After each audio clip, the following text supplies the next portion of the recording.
Hi and welcome to my channel. We finally got the long-awaited cover performances of Queendom 2. Everyone including me was especially excited to see these performances considering Season 1 gave us some really iconic stages. Today I'm here to review these brand new cover performances. I will be as objective as possible and I'm gonna judge the performances putting any bias aside. With that being said, I think we can begin.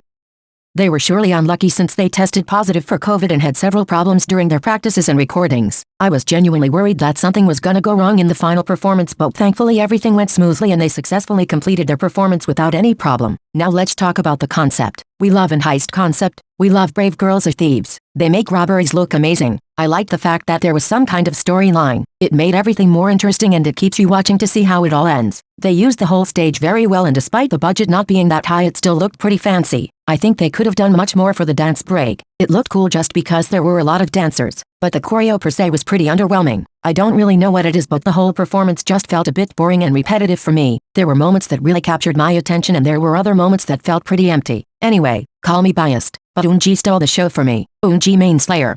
The idea of mixing pool party with rolling was cute. The musical-like opening was also cute. The most interesting point of this performance was the way they interacted with the props on stage. Dahyun performing on top of that giant box was low-key iconic if you ask me. And speaking of Dahyun, let's address the elephant in the room. She fell because of the slippery stage, but then she got up and went back into position like the professional performer she is. You could barely notice her falling and that fall definitely doesn't take anything away from the performance that was well executed. The stage was very entertaining. It was refreshing, lively and fun. Hikaru and Dahyun rap stage was definitely the most memorable parts for me. Another memorable part was Xiaoting's backflip. Iconic shit. But overall they could have done so much more for the dance break. They have great dancers in the group. They should use them. In conclusion, it's not like I didn't like this stage, but we've seen much better from them and there were other performances that just stood out so much more than this one.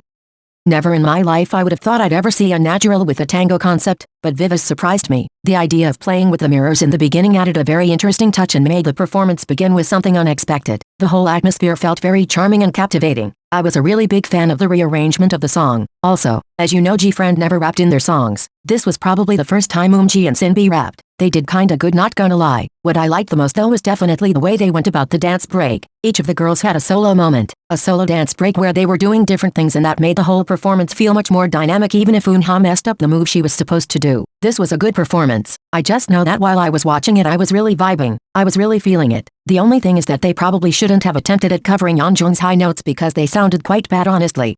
Immaculate aesthetics as always. I don't expect anything less from WJSN. They're literally the queens of aesthetics at this point. And you wanna know what else they're the queens of? That's right, vocals. The vocal line didn't need to slay that hard, but they did. Oh god, how they slayed. I really appreciated the rearrangement of the song. They didn't just switch up the tempo or only added a dance break. No, they really changed it a lot and I personally love this version very much. Then of course Queen Xe added a rap verse which was pretty iconic. I never thought I would ever hear a rap verse in a G-Friend song, but it happened. But now let me talk about the highlight of the performance, Hyorin's dance break. She's always been phenomenal and I'm glad she is now getting more and more chances of showing she is WJSN's main dancer. She was so delicate and powerful at the same time and I honestly wanted to see even more. I didn't want it to end. They all kept me interested from beginning to end and I overall think this was a very solid performance.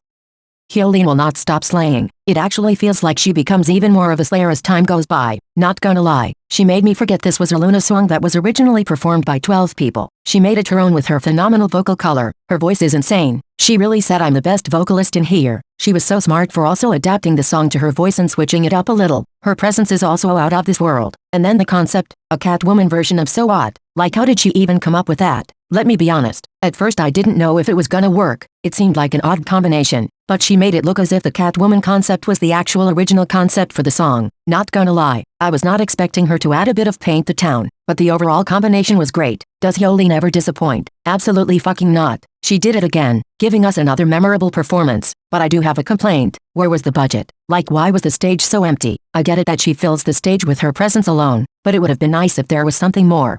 Many performances can be good, but not every performance can be memorable, and let me tell you, this was so memorable. Like was I expecting any of this? No, but did it exceed my expectations? Yes, it totally did. I love performances with a storyline the most, and the storyline was carried out and executed so well. It didn't look like a Queendom stage. It looked like a musical. Every member embodied a different character with a very specific and distinctive role in the story. This performance gets a bonus point just for giving Go1 more lines and screen time than she's ever gotten in any LOONA song. Go1 main slayer. Let her perform and she will fucking perform. But moving on, if there's something I love is when clothes are incorporated into the choreo and I love to see that. This whole stage was highly entertaining. Coming up with a storyline is pretty easy, but conveying it like LOONA did is not so simple. They really portrayed their characters well. We honestly needed something fun like this. We needed something so engaging. We needed something so memorable, and LOONA gave it to us. Everybody say thank you, queens.